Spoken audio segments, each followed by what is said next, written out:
1991. L'armée irakienne, sous la pression de la coalition internationale dirigée par les États-Unis, quitte le Koweït. Elle laisse derrière elle les puits de pétrole en flammes. Le spectre de la guerre hante la région. Déjà, il y a 2000 ans, l'historien grec Diodore de Sicile parlait des sanglantes batailles qui agitaient la haute Mésopotamie pour le contrôle du bitume. Ce pétrole qui affleure naturellement était utilisé par les hommes de l'Antiquité pour calfater, cimenter ou alimenter les feux sacrés éternels. L'invention du moteur à explosion a exacerbé l'intérêt des hommes pour cette richesse naturelle. L'Irak abrite aujourd'hui la deuxième réserve de pétrole de la planète, de quoi susciter la convoitise du monde.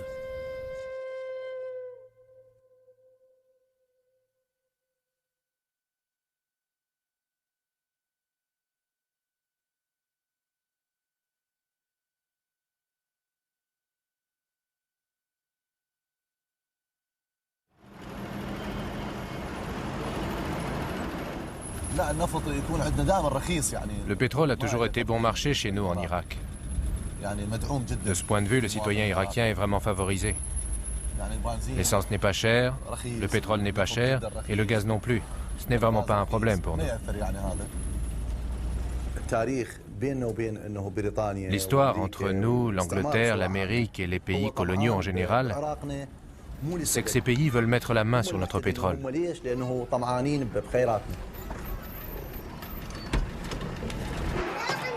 De cette manière, ils pensent pouvoir contrôler le monde entier.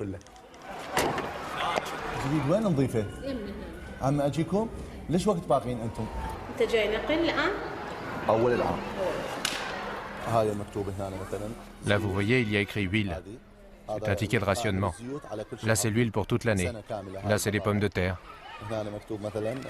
Là-haut, c'est pour la farine, le riz, l'huile, le sucre, le thé, le lait pour les adultes, les épices, le sel, le savon, les détergents et le lait pour les enfants. Comme les 2 tiers de ses compatriotes, Karim n'a survécu ces dernières années que grâce au programme d'échange pétrole contre nourriture, mis en place sous le contrôle étroit des Nations Unies depuis la première guerre du Golfe. Comment expliquer que dans un pays aussi riche en pétrole, la population en soit réduite à survivre dans une économie de pénurie où le prix du kilo de viande est supérieur au salaire moyen d'un fonctionnaire? Pour Karim, qui se fait l'écho du discours officiel, c'est à cause des Occidentaux qui ont imposé à l'Irak un embargo très sévère. Pour les opposants qui ont fui le régime, c'est le résultat désastreux d'une dictature impitoyable. En tout cas, ceux qui ont plus de 30 ans s'accordent tous sur le souvenir d'une période où tout semblait possible.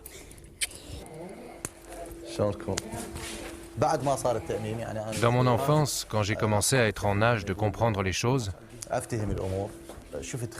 j'ai vu la richesse qui arrivait dans le pays. J'ai vu de plus en plus de voitures dans les rues. J'ai vu les hôpitaux se construire.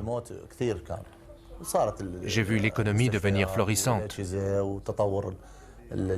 Même le fonctionnaire a pu acheter sa voiture, construire sa maison. Avant, il n'avait même pas de quoi acheter la porte de sa maison. Même celui qui n'avait pas d'argent a pu bénéficier d'un prêt immobilier. Il a pu acheter un bout de terrain, construire sa maison et s'installer. Et tout ça grâce à la nationalisation du pétrole.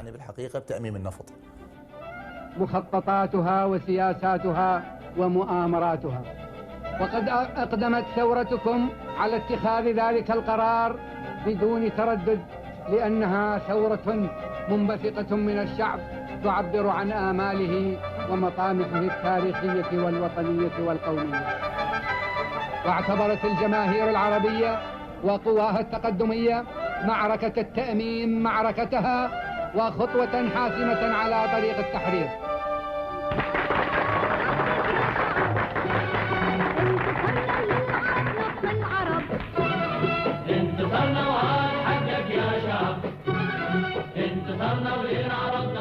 Comme il était heureux ce soir-là, le peuple irakien, fier d'avoir repris possession de son pétrole, sa richesse. Un pétrole que les pays occidentaux s'étaient approprié depuis trop longtemps. Depuis la création du pays, en fait, au lendemain de la Première Guerre mondiale.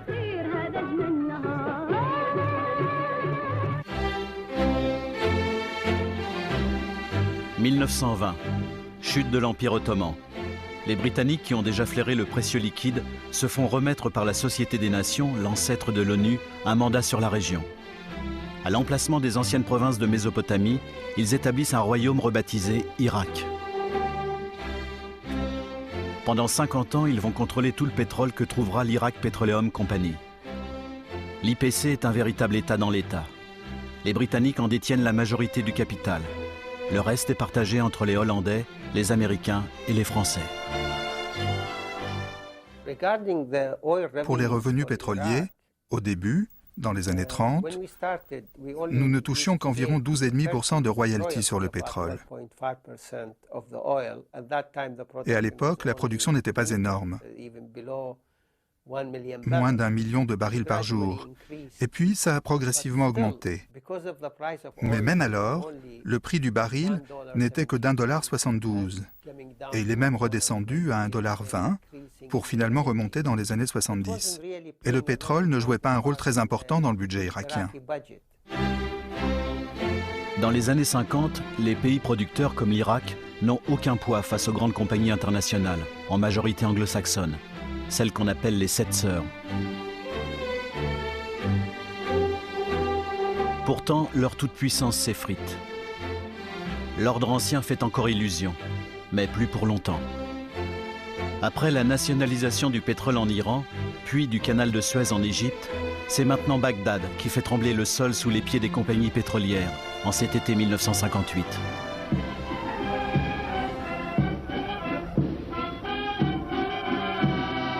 Le 14 juillet, de jeunes officiers nationalistes portent le général Qassem au pouvoir.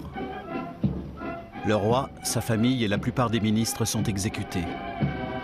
La République est proclamée. Bientôt, l'Iraq Petroleum Company se voit retirer les vastes concessions qu'elle n'avait pas encore explorées. Mais les compagnies résistent encore. Qassem est renversé et exécuté à son tour. Ses successeurs, qui poursuivent sa politique d'indépendance économique, subiront le même sort. On ne comptera pas moins de 6 coups d'État en 10 ans.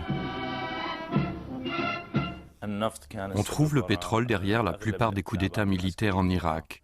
Le coup d'État du 8 février 1963 contre Abdelkarim Qassem, parce qu'il avait repris aux compagnies étrangères les concessions qu'elles n'avaient pas encore explorées. Le coup d'État contre Abdelrahman Aref, parce qu'il avait confié en 1966 à une compagnie française l'exploitation des gisements pétroliers repris à l'Iraqi Petroleum Company. Alors, les compagnies américaines et britanniques ont trempé dans le coup d'État de 1968 qui a amené Ahmed Hassan al-Bakr à la présidence et Saddam Hussein à la vice-présidence.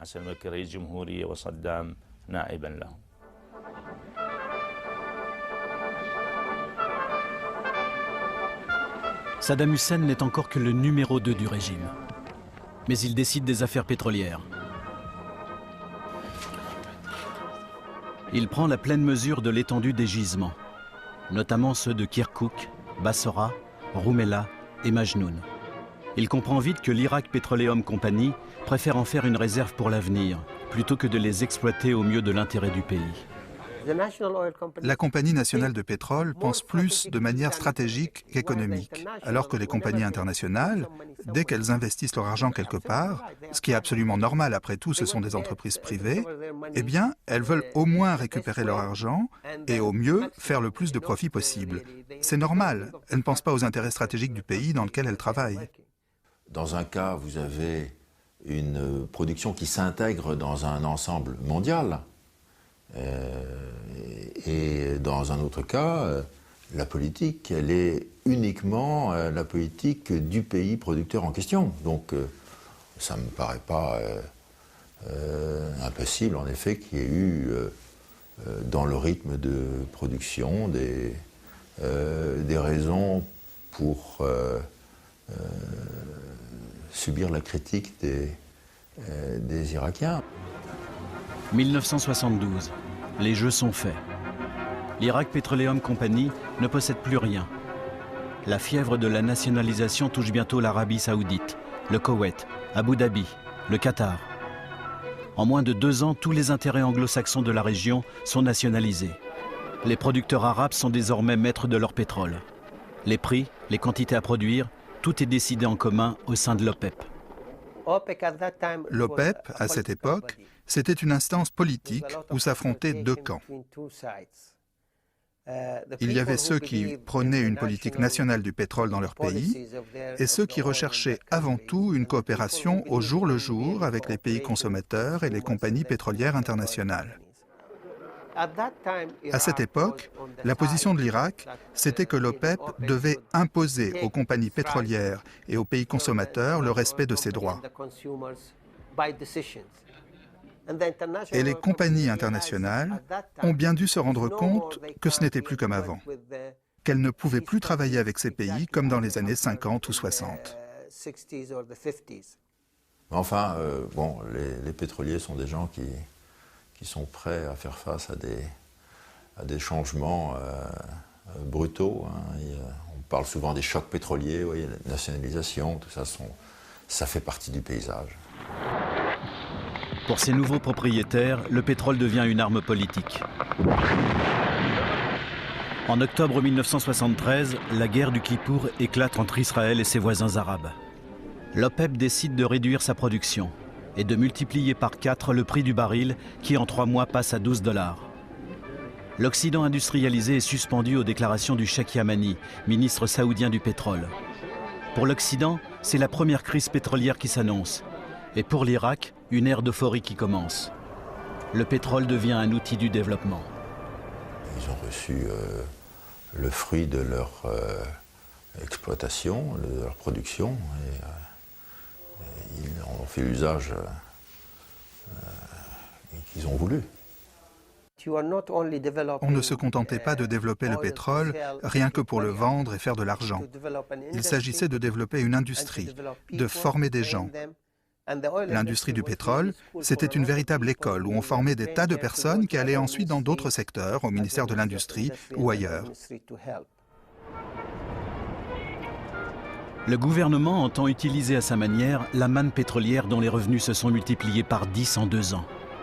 Objectif, faire de l'Irak le pays arabe du Moyen-Orient le plus développé, le plus moderne, le plus prospère. Une véritable révolution industrielle est lancée, fondée sur le pétrole. Raffineries, complexes pétrochimiques, cimenteries, centrales électriques, industrie lourde.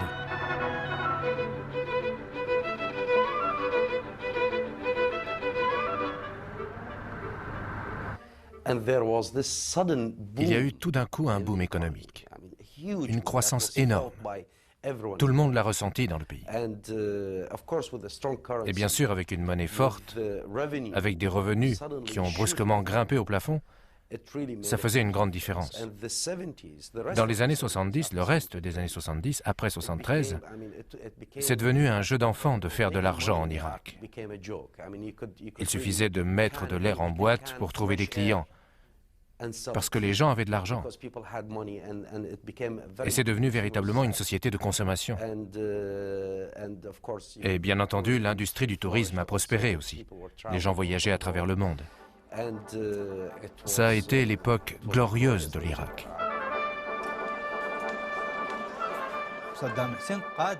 Saddam Hussein a lancé une révolution industrielle dans le pays. La culture irakienne s'est répandue, même s'il y aurait des choses à dire sur la manière dont elle s'est répandue. Il y a eu là une renaissance culturelle, éducative, industrielle, économique et scientifique. L'Irak est devenu un des premiers pays arabes à combattre l'illettrisme.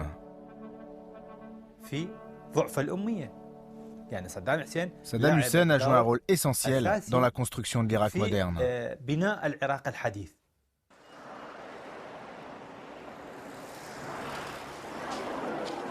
Année glorieuse où la rue apprend à connaître ses nouveaux maîtres. Un seul parti dirige le pays, le parti Baas, parti supranational qui place l'unité de la nation arabe au centre de sa doctrine. Il se veut moderne, laïque, socialiste. Mais tout cela cache mal la terreur qui s'installe. Il n'y a qu'un seul parti, et Saddam est son chef.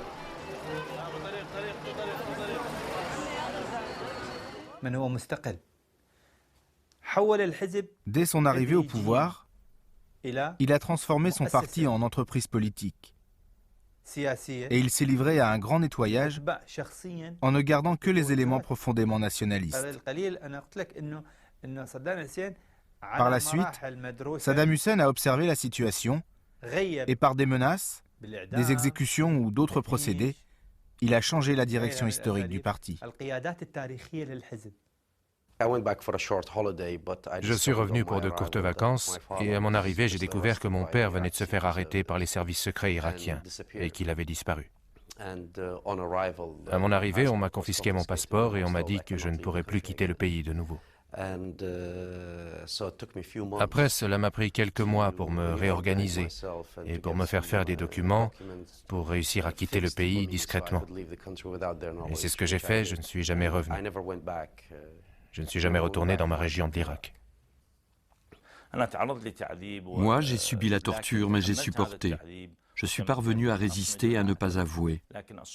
Mais, plus tard, quand le régime de Saddam est devenu plus efficace, les instruments et les systèmes de répression sont devenus plus durs et la torture est vraiment devenue horrible. Personne ne pouvait résister et il y a eu beaucoup de morts parmi les prisonniers. Pour tenir le peuple, le bâton ne suffit pas. Saddam veut faire rêver. Il convoque les grands ancêtres. C'est ici, entre le Tigre et l'Euphrate, que se sont épanouies les premières grandes civilisations de l'humanité. C'est ici qu'est née l'écriture, Sumer, Akkad, et plus tard les grands empires d'Assyrie et de Babylone. Dans les rêves proposés aux masses, le chef du parti, chef de l'État, chef de la nation, Saddam, s'associe aux figures légendaires des grands conquérants. Il se voit l'égal des Sargon l'Ancien, Hammurabi, Nabuchodonosor, Assurbanipal.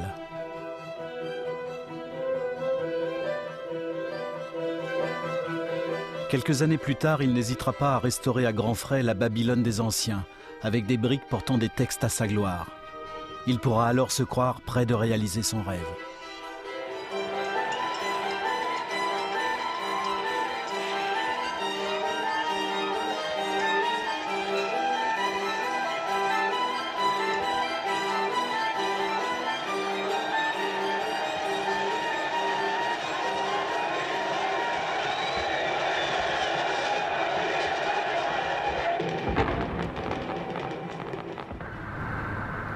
Pour réaliser ses rêves de grandeur, Saddam veut compter sur le pétrole de l'Irak, tout le pétrole, y compris celui qui gît dans le nord du pays, au Kurdistan.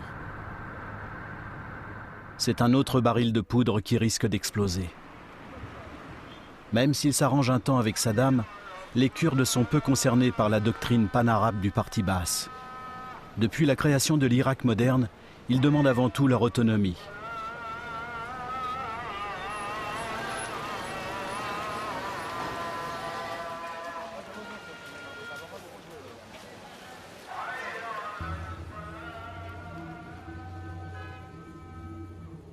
En 1920, les grandes puissances de l'Occident avaient promis aux Kurdes qu'ils pourraient avoir leur propre État.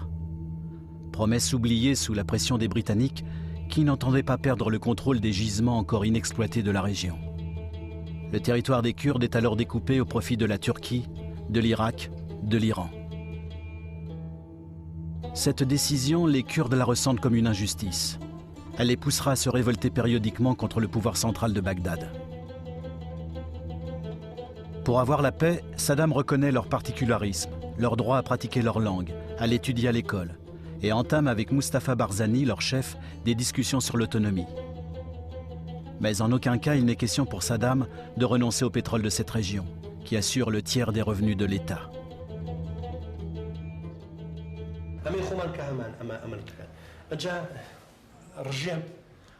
Quand Saddam Hussein parlait d'autonomie, surtout dans les années 1970, il avait bien en tête la carte du Kurdistan.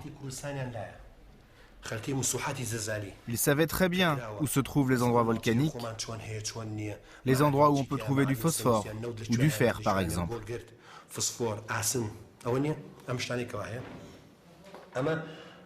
C'est pourquoi, quand le régime irakien parle de l'autonomie au Kurdistan, il ne dessine pas un trait tout droit, Il fait une ligne en zigzag, à droite, à gauche.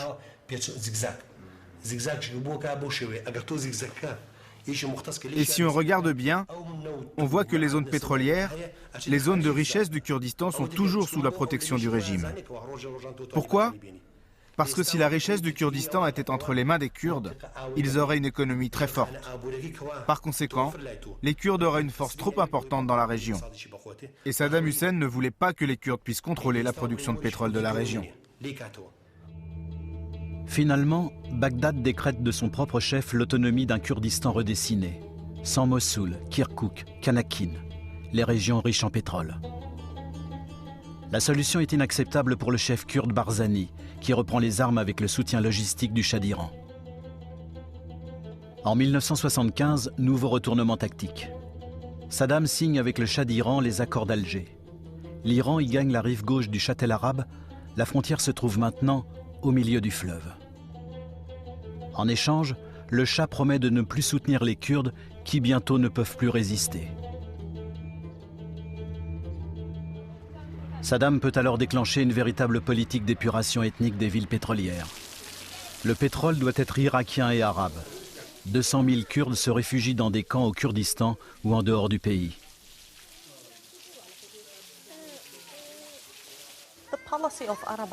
La politique d'arabisation est un élément de la politique d'oppression menée par le régime actuel. Le but est de briser l'aspiration des Kurdes à faire respecter leurs droits. C'est l'une des facettes d'une politique plus générale qui cherche à déraciner les Kurdes de leur terre d'origine. Cela a commencé dans les années 70 et 80, quand ils se sont mis à déplacer les gens et à les transférer de force dans le centre et le sud. Et la même chose s'est produite à Kirkouk et à Mossoul, quand ils ont voulu changer la composition de la ville à cause du pétrole.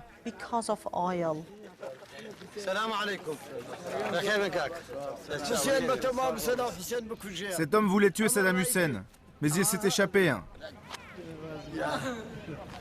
C'est le tueur de Saddam Hussein.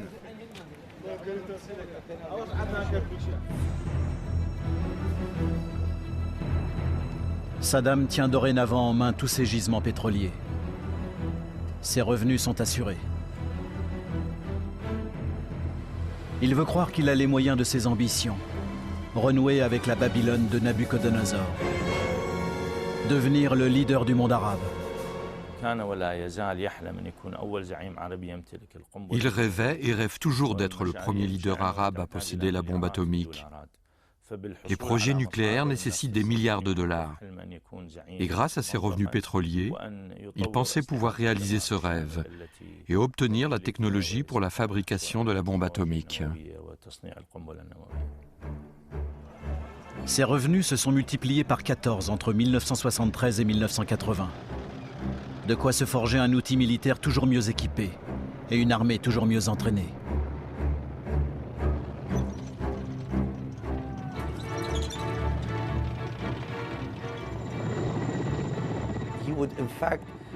En fait, il a créé un ministère de l'armement spécialisé dans la fabrication de tanks, de kalachnikovs, de pièces détachées. Il achetait des avions français, il achetait des avions russes. Bref, il avait des fournisseurs multiples. Vous alliez sur une base aérienne irakienne, vous trouviez des MiG à côté d'avions français et d'hélicoptères britanniques. Vous savez, c'est simple, il achetait de tout, partout. Il a transformé son pays en un vaste camp militaire. Et il adorait ça. Parce que plus il en avait, plus il s'en procurait et plus il se sentait puissant, au moins au niveau de la région.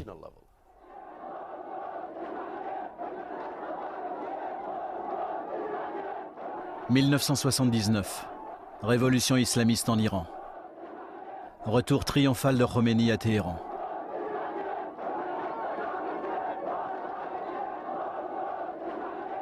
Saddam estime que l'heure est enfin venue pour lui de s'affirmer comme le leader du Moyen-Orient. Il veut profiter de la faiblesse de son voisin aux prises avec la révolution.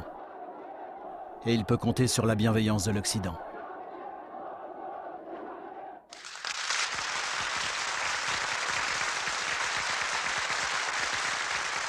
Jetant alors le masque, il pousse son cher cousin Al-Bakr vers la sortie. Il s'empare de tous les leviers du pouvoir.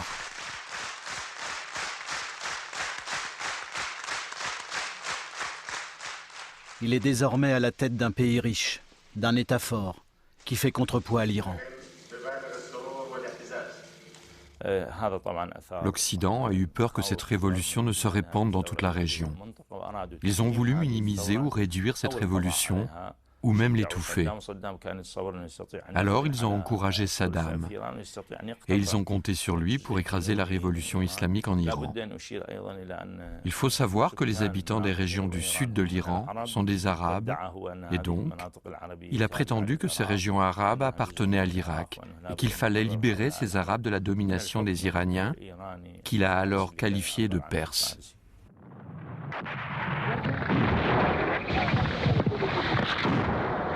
Lorsque ses troupes envahissent l'Iran en septembre 1980, Saddam Hussein est au fait de sa puissance. Il ne comprend pas encore qu'il vient de mettre le doigt dans un engrenage infernal. Franchissant le Châtel arabe, ses troupes bombardent Abadan, la plus grande raffinerie du monde, et s'emparent de Khorramshahr, son port pétrolier. Le prix du baril, qui avait doublé lors de la révolution iranienne pour atteindre 28 $, bondit jusqu'à 36 $. Saddam a essayé d'occuper les régions du sud de l'Iran, qui sont des régions riches en pétrole, pour régner sur le pétrole dans la région. Il rêvait d'être un chef, un leader dans la région, après la disparition du régime du Shah en 1979 et la victoire de la révolution islamiste en Iran. Saddam voulait remplacer le Shah et devenir le gendarme du Moyen-Orient. Et c'est vrai qu'en mettant la main sur le pétrole, il aurait contrôlé une bonne partie du pétrole de la région et un grand pourcentage des sources d'énergie dans le monde.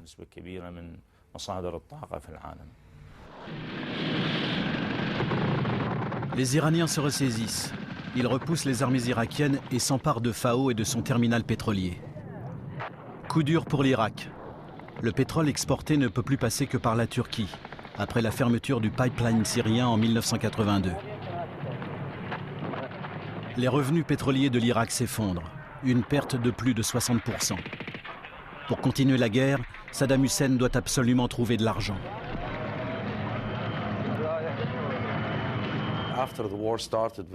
Après le début de la guerre avec l'Iran, il y a eu un arrangement entre l'Irak et l'Arabie saoudite. Les Saoudiens prenaient le quota OPEP de l'Irak, soit 3 millions de barils par jour, et en échange, les Saoudiens et les Koweïtiens finançaient avec de l'argent liquide l'économie irakienne. Et c'est ce qu'ils ont fait pendant un certain temps. Après 8 ans d'une guerre terrible, le bilan est désastreux pour les deux pays. 1 200 000 morts. L'OPEP sort affaibli de la guerre. En Irak, la destruction des infrastructures, le manque à gagner pétrolier, la dette extérieure atteignent des chiffres astronomiques. On parle de centaines de milliards de dollars. Des sommes colossales qui vont allumer la mèche d'un nouveau baril de poudre.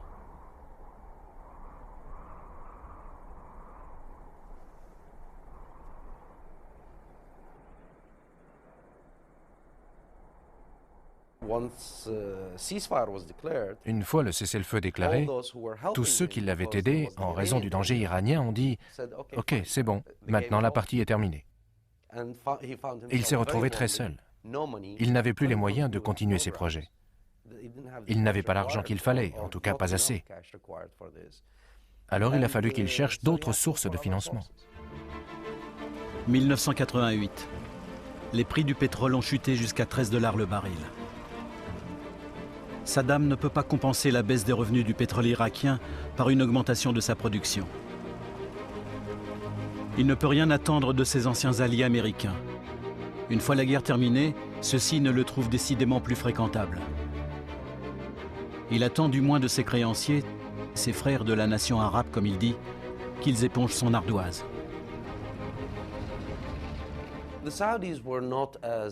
Les Saoudiens étaient moins exigeants que les Koweïtiens pour se faire rembourser. Et ce qui a déclenché la colère de Saddam en 1990, surtout à l'égard du Koweït et des Émirats arabes unis, il a même commencé à parler d'une conspiration sioniste contre l'Irak. C'est lorsque le Koweït et les Émirats ont décidé de vendre la dette irakienne aux banques internationales, au rabais. Ce qui veut dire que non seulement les banques comptaient bien être remboursées, mais qu'en plus, cela affecterait les possibilités de crédit de l'Irak sur le marché extérieur s'il ne respectait pas les délais de paiement. Donc sa furie a été tout simplement sans borne. Le Koweït ne fait rien pour éteindre la mèche. Les Koweïtiens pompent sans retenue dans le gisement de Rumaila, qui est exploitable en Irak comme au Koweït. Ils dépassent largement les quotas de l'OPEP, inondent le marché, ce qui contribue encore à faire baisser les prix. À ce moment-là, les relations se sont vraiment tendues entre les Koweïtiens et les Irakiens. Le point culminant a été atteint lors d'un sommet qui s'est tenu en Arabie Saoudite, à Jeddah, pendant 2 jours, les 29 et 30 juillet, et le 1er août, sous l'égide du roi Fahad, quand les négociations ont commencé sur l'argent. Non seulement ils demandaient aux Koweïtiens d'annuler la dette, mais en plus ils leur demandaient combien ils pouvaient mettre sur la table.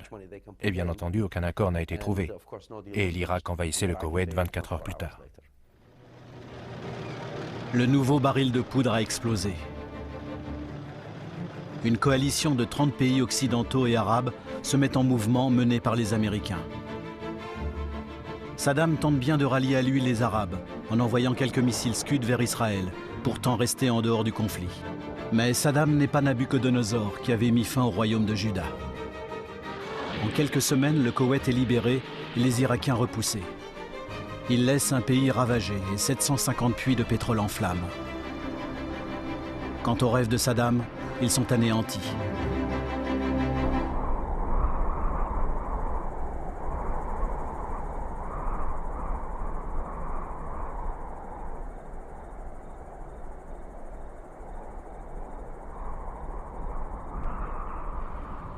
Saddam Hussein a survécu, mais les flammes du Koweït ont ruiné l'Irak. Ce pays, le plus moderne du Moyen-Orient, est maintenant exsangue, écroule sous les dettes. Il est soumis aux pressions et au contrôle de la coalition occidentale victorieuse.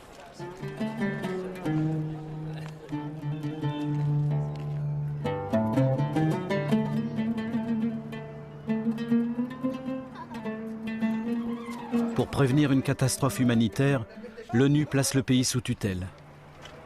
20 ans après la nationalisation, les Irakiens ont perdu au profit des étrangers le contrôle effectif de leur pétrole. Ce pétrole dont ils étaient si fiers. Le processus est le suivant.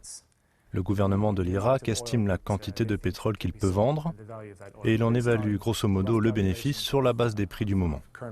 Et sur cette base, nous préparons la distribution de nourriture.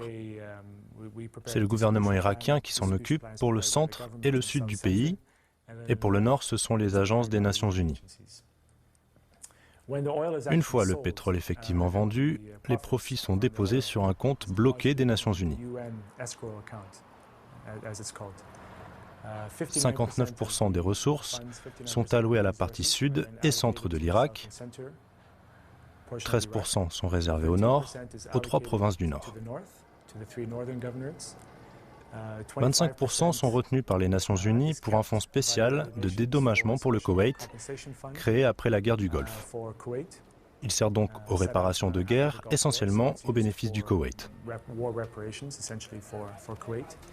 2,2% sont utilisés pour les coûts administratifs liés au programme Pétrole contre nourriture, en particulier dans le Nord, et 0,8% servent à financer le programme de désarmement de l'ONU, l'UNMOVIC. Donc c'est une vente sous tutelle, si je peux m'exprimer ainsi, c'est une vente surveillée.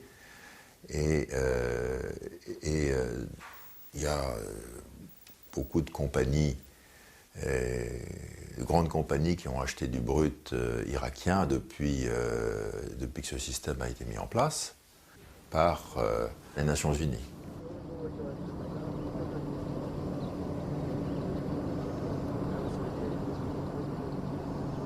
Ce programme dit humanitaire permet tout juste aux Irakiens de subsister. Toutes les transactions passent par le comité des sanctions des Nations Unies. De plus, l'Irak doit obligatoirement passer toutes ses commandes à l'étranger. Cela n'encourage pas l'initiative locale. Mais ce n'est pas l'effet le plus pervers du programme.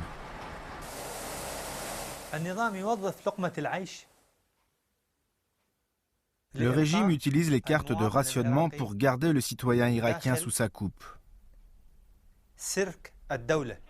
Lorsqu'il vous retire votre carte, vous devez la racheter au marché noir.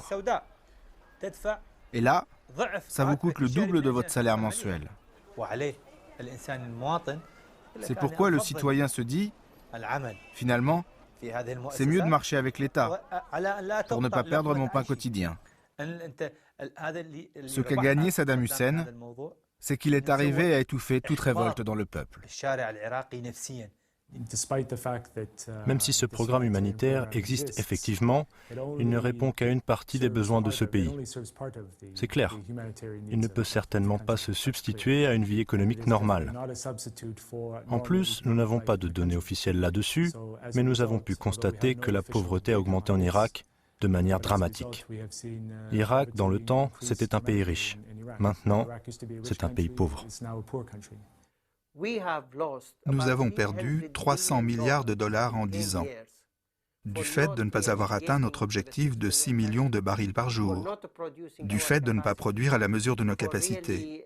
Et puis, il y a eu les disputes de tous les instants avec le Conseil de sécurité et l'outre-Atlantique, et puis le comité des sanctions qui contrôle les prix, et puis la production qui plonge et qui remonte, et puis qui plonge et puis qui remonte.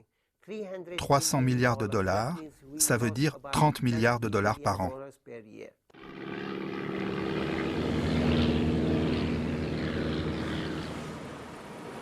L'embargo total auquel est soumis l'Irak n'est pas étranger à ses pertes financières. Premier visé, le commerce du pétrole. Il est étroitement contrôlé par les inspecteurs de l'ONU. C'est l'ONU qui autorise la mise du pétrole sur le marché, qui fixe les quantités et qui détermine après coup les prix de vente.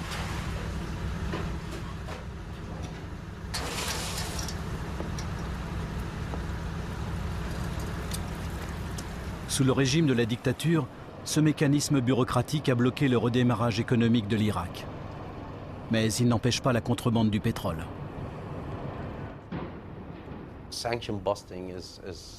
Le contournement des sanctions touche tous les produits aux frontières entre l'Irak et ses voisins.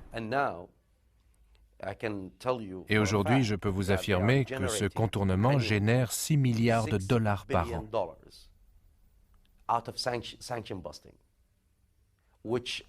Somme à laquelle, dans des conditions normales, Saddam ne pourrait pas prétendre, vu qu'il est censé verser 25% de ses revenus aux Nations Unies pour payer des dédommagements et qu'il doit reconstruire son économie.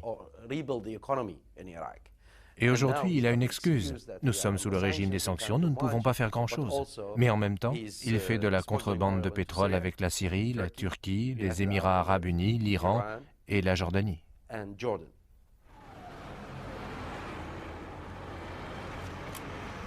Tous les jours, ce sont ainsi des centaines et des centaines de camions-citernes qui passent les frontières. Une sorte de pipeline sur roue.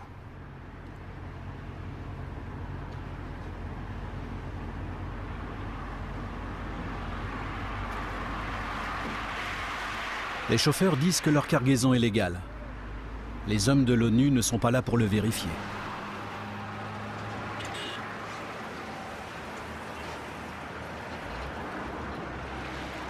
Les douaniers, eux, collectent des taxes dont bénéficient tous les États voisins.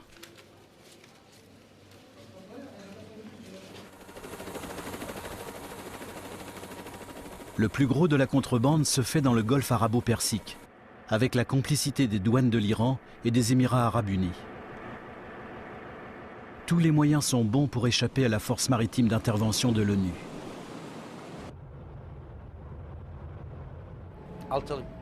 Je vais vous raconter, je vais vous donner un exemple typique de la manière dont ça se passe. Un pétrolier se rend à Aqaba, par exemple. Avant d'arriver dans le secteur où les inspecteurs de l'ONU officient, le bateau est chargé d'eau. Parce que la manière dont les inspecteurs évaluent la quantité de pétrole à l'intérieur d'un bateau, c'est en mesurant la hauteur immergée de la coque. Ce qui fait qu'avec l'eau chargée, sa ligne de flottaison s'est déjà enfoncée d'une certaine hauteur. Le bateau doit charger, disons, 2 millions de barils. Il vide l'eau et charge 3 millions de barils. Les inspecteurs de l'ONU viennent, mesurent le niveau, qui équivaut alors à 2 millions de barils, vu que l'eau a été vidée. Alors, ils donnent un certificat comme quoi tout est légal et que le bateau est rempli de 2 millions de barils. Mais il contient réellement 3 millions de barils. Il s'en va. Et ils vendent 2 millions de barils dans le cadre du programme pétrole contre nourriture et 1 million en liquide. C'est une combinaison parfaite et ça marche pour eux depuis 1992. Et tout le monde se fait de l'argent. Tout le monde sauf le peuple d'Irak. Sauf le peuple qui est le propriétaire du pétrole. Que reste-t-il pour la majorité des Irakiens? Le souvenir d'une prospérité perdue, les réminiscences d'une éducation de bon niveau, des compétences techniques reconnues, de quoi bricoler pour parer au plus pressé dans un pays où l'outil industriel est usé, et où pour commander la moindre pièce de rechange, il faut avoir l'approbation de l'ONU.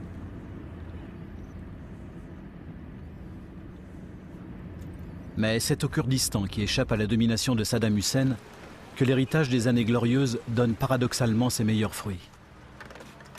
Ici, on apprend à se débrouiller pour contrecarrer les embargos en tout genre.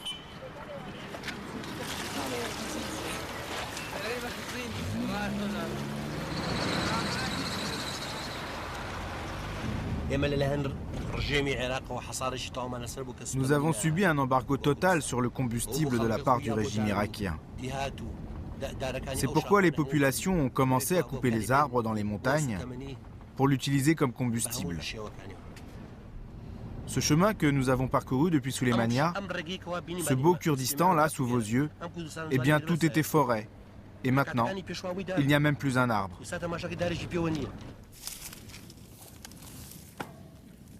Devant l'urgence, les autorités kurdes se sont souvenues de leurs ingénieurs formés au temps des années glorieuses et chassés par la suite des installations pétrolières de Kirkouk.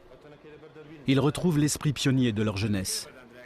Ils mettent en exploitation des petits puits destinés au départ à tester les richesses du sous-sol.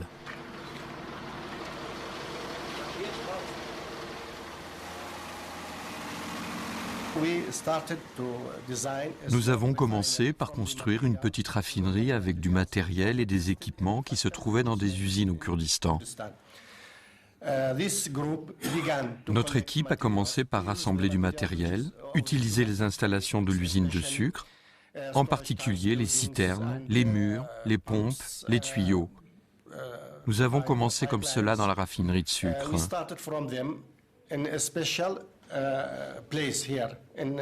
Pourquoi une raffinerie de sucre? Parce qu'il y avait des bâtiments, de l'électricité, du personnel qualifié, de bons ingénieurs et le marché n'est pas loin. Donc on peut trouver de quoi s'approvisionner.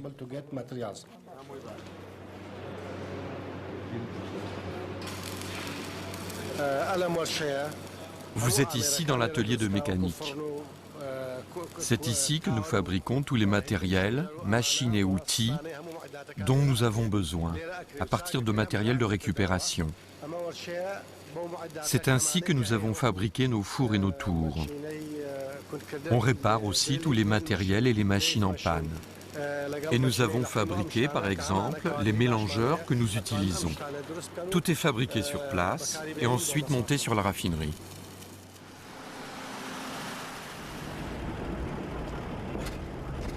Leur production ne couvre encore que le tiers des besoins de la population. Le reste provient de la contrebande, à l'intérieur même de l'Irak.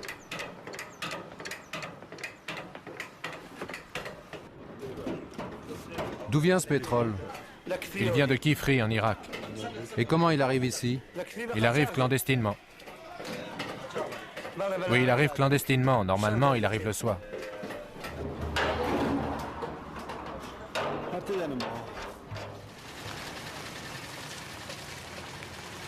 De fait, le Kurdistan irakien est devenu autonome après la guerre du Golfe en 1991. Soumis comme le reste du pays aux sanctions des Nations Unies, il reçoit 13% des ventes du pétrole irakien pour ses besoins humanitaires. Mais ici, ce n'est pas Saddam Hussein, mais l'ONU qui gère le programme. au travers d'une dizaine d'agences. Le Kurdistan survit aujourd'hui grâce aux 13% qui lui sont alloués sur les ventes du pétrole irakien. Les Kurdes n'ont jamais eu autant pour vivre. Ils n'ont jamais eu autant de ressources pour eux dans cette région. Jamais, depuis des milliers d'années. C'est donc un âge d'or pour nous.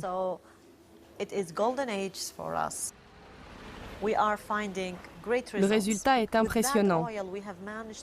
Avec ce pétrole, nous avons réussi à construire plus de 3000 communautés sur les 4500 détruites par le régime de Saddam. Nous avons réussi à construire plus de 700 écoles, à ouvrir des routes, à établir des communications qui marchent, à fournir de l'électricité. Toute cette infrastructure de base a encouragé tous les autres types d'investissements privés. Grâce aux routes, au réseau, d'autres activités économiques se sont développées. Et voilà ce que les Kurdes d'Irak ont réussi à faire en utilisant eux aussi le pétrole.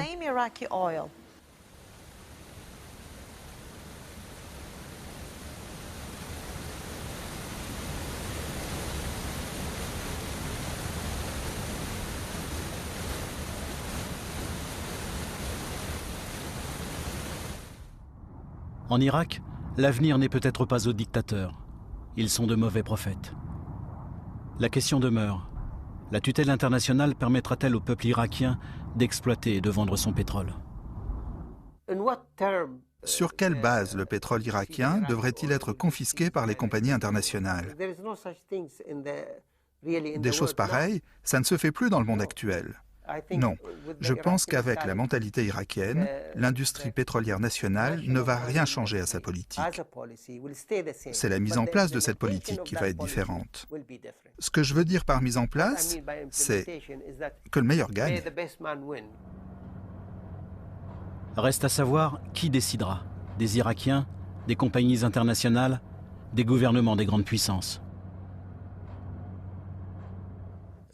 Qu'on puisse aujourd'hui dire que telle ou telle société aura la mainmise ou la prééminence parce qu'ils sont de telle ou telle nationalité, je crois que c'est un peu prématuré. Comme toujours, il y aura une association, des consortiums de plusieurs compagnies sur des grands champs pétroliers. Le Vénézuélien Juan Pablo Pérez Alfonso, fondateur de l'OPEP, voyait dans cette organisation le moyen pour les pays du tiers-monde de retrouver une vraie indépendance économique et culturelle. Mais plus que d'argent, disait-il, c'est de temps dont nous aurons besoin pour gagner cette indépendance. Ce temps qui, en Irak, semble être suspendu, dans l'attente d'on ne sait quel espoir.